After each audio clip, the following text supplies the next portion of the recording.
The controversy over a planned Islamic center in the shadow of the new towers at Ground Zero began as a local issue. It would be a travesty to permit this building to be removed. Islamophobia, pure and simple, and do not... But the emotional debate over building a Muslim house of worship there has become a national political football that is playing out in this fall's midterm elections.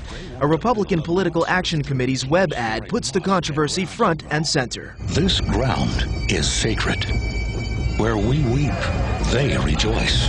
On the lecture circuit, Republicans, including former Speaker of the House Newt Gingrich, have rallied against the project. To suggest that a few blocks from a site in which Islamist extremists killed nearly 3,000 Americans, that we should tolerate? On her Twitter account, Sarah Palin urged, quote, peaceful New Yorkers to reject the plan, which she described as an unnecessary provocation. For conservatives, this is a good issue to talk about because it energizes their base. It fits into their larger argument about how Democrats have taken their eye off the ball in the war against terrorists. The cultural center itself would be built 2 blocks north of the World Trade Center site.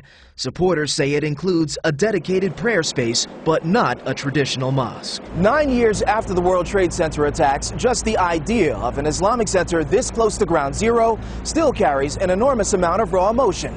For a countless number of Americans, this is hallowed ground. In a recent Quinnipiac University poll, 52% of New Yorkers surveyed said they did not want the mosque to be built at all.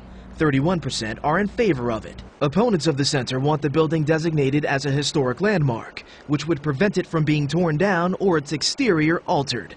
They hope that would delay the project enough to kill it. A decision on the landmark ruling is expected next week. Jay Dow, CBS News, New York.